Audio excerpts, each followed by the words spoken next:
नमस्कार दोस्तों। तो आज के इस वीडियो ट्यूटोरियल में हम सीखने जा रहे हैं आपका difference between data science, data analytics और आपका डेटा इंजीनियरिंग के बीच में। तो हम ये जानेंगे कि इनको सीखने के लिए हमें क्या क्या स्किल्स की ज़रूरत होती है और हम इनको किस तरीके से सीख सकते हैं।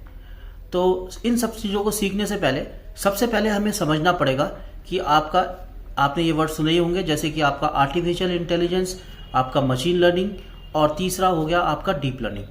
तो अगर हम जानना चाहते हैं आपका डेटा साइंस, डेटा एनालिटिक्स और मशीन लर्निंग में अगर हम करियर बिल्ड करना चाह रहे हैं तो हम इन फील्ड के बारे में भी थोड़ा सा जानकारी हम होनी चाहिए। तो सबसे पहले बात करेंगे आपका हम आर्टिफिशियल इंटेलिजेंस के बारे में।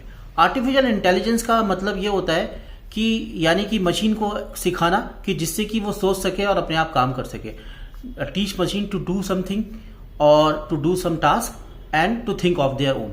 तो ये हो गया हमारा आर्टिफिशियल इंटेलिजेंस का काम। अब इसके कुछ हम एग्जाम्पल देखेंगे, जैसे कि आपका एक एग्जाम्पल हो सकता है कि जैसे कि आप यूज करते हैं आपका चैट जीपीटी, ये आपका एग्जाम्पल हो गया। उसके अलावा हम आपका जो सेकंड एग्जाम्पल है वो हम लेते हैं आपका, जैसे कि आप एलेक्सा यूज करते हैं, एलेक्सा हो गया। उसके अलावा आपका जैसे आपका माइक्रोसॉफ्ट का को पायलट हो गया, माइक्रोसॉफ्ट की इमेजेस हो गई जिसमें कि वो आपको इमेजेस बनाता है, क्रिएट करता है। तो ये हमारे क्या क्या हो गए, अलग अलग तरीके के इसके एग्जाम्पल हो गए। इसके अलावा जैसे कि आप यूट्यूब यूज करते हैं, तो यूट्यूब में क्या होता है बेसिकली, जब आप यूट्यूब यूज करते हैं तो यूट्यूब में आपको रिकमेंडेशन आती है आपको वीडियोस की, तो that is also a part of the artificial intelligence. इसके बाद हम बात करेंगे आपके और भी एग्जांपल्स हो सकते हैं, जैसे आपके सेल्फ ड्राइविंग कार्स हो गई, आपका गूगल मैप हो गया। तो all these are part of आपका आर्टिफिशियल इंटेलिजेंस। तो बात करेंगे आपकी मशीन लर्निंग की। जो मशीन लर्निंग होती है वो क्या होती है, आपकी सबसेट है वो आपका आर्टिफिशियल इंटेलिजेंस का। अब मशीन लर्निंग के अंदर क्या होता है, ये बेसिकली क्या होता है कि हम कुछ सोफेस्टिकेटेड एल्गोरिथम लगाते हैं आपका डेटा के ऊपर, जिससे कि वो क्या कर सके, आपका प्रेडिक्शंस कर सके। तो बेसिकली प्रेडिक्शंस करने के लिए जो भी हम यूज करते हैं, जो मैक्सिमम जो आपके जो एआई हैं वो मशीन लर्निंग बेस्ड ही होते हैं। तो बेसिकली काम क्या होगा इसका, प्रेडिक्शंस करना। अब हमारी जो मशीन लर्निंग होती है वो तीन टाइप की होती है, एक होती है सुपरवाइज लर्निंग, एक अनसुपरवाइज लर्निंग और थर्ड होती है आपकी रीइंफोर्समेंट लर्निंग।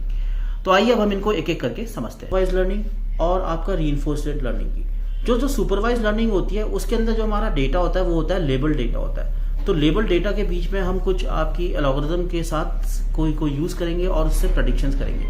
अब इसके आपके एग्जांपल्स हो सकते हैं, जैसे कि आपका ईमेल में स्पैम ढूंढना, उसके अलावा स्टॉक मार्केट में प्रेडिक्शंस करना, और फिर हम कह सकते हैं आपका जैसे कि प्राइस बताना किसी भी प्रॉपर्टी के, what will be the net price of that particular size of property. तो ये सब चीजें हम किस में कर सकते हैं, आपका सुपरवाइज लर्निंग में।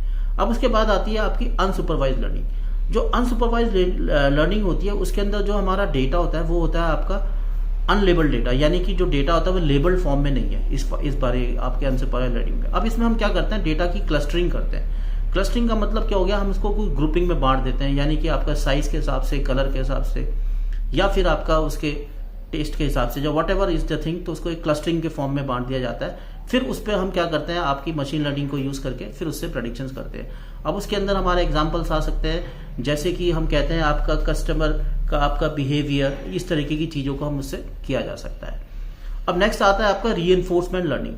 जो रीइंफोर्समेंट लर्निंग है उस केस में क्या होता है, हमारा जो मेथड है उसके अंदर हम आउटपुट पे फोकस करते हैं, यानी कि ट्रायल एंड एरर मेथड होता है इसमें, कि हमने ट्राई किया और एरर से ही सीखती है मशीन कि क्या वो एरर दे रहा है कि नहीं दे रहा है। अब इस केस में भी क्या हो सकता है कि हम रिकमेंडेशन सिस्टम्स में यूज कर सकते हैं, यानी कि पर्सन का जो टेस्ट है उस हिसाब से उसको फिर से रिकमेंड करते हैं चीजें, और उसको फिर ट्रायल एंड एरर से चेक किया जाता है कि what are is preferable for them और नॉट। ये इसको भी हम रिकमेंडेशन सिस्टम्स में यूज कर सकते हैं।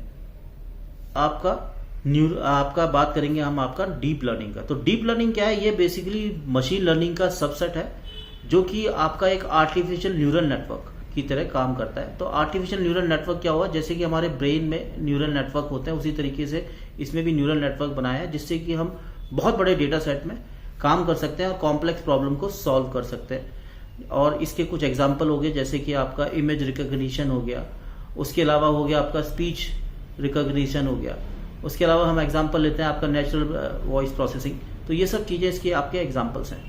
फ्रेंड्स, हम बात करेंगे आपकी डेटा साइंस की। तो डेटा साइंटिस्ट को आपको ये जो हमने जो समझा है अभी तक, मशीन लर्निंग, डीप लर्निंग, आपका जनरेटिव एआई, तो डेटा साइंटिस्ट को इन सब की नॉलेज तो होनी चाहिए। इसके साथ साथ उसको आपकी मैथ्स की, अलजेब्रा की और आपकी स्टैटिस्टिक्स की भी नॉलेज होना इंपॉर्टेंट है। तो अब हम बात करेंगे आपका डेटा इंजीनियर की। तो डेटा इंजीनियर क्या होता है, बेसिकली उसका काम होता है आपका कलेक्ट एंड स्टोर डेटा।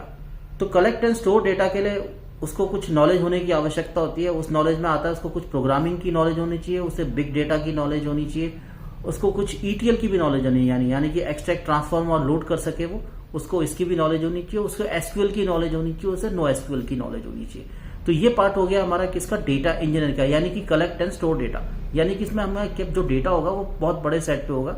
अब इस डेटा को वो आगे किसको पास करेगा, आपका डेटा इंजीनियर्स को, डेटा साइंटिस्ट को और डेटा एनालिटिक्स को, जो उस पर क्या करेंगे, आपका इस पर काम करेंगे। तो अब फ्रेंड्स हम बात करेंगे आपका डेटा एनालिटिक्स की।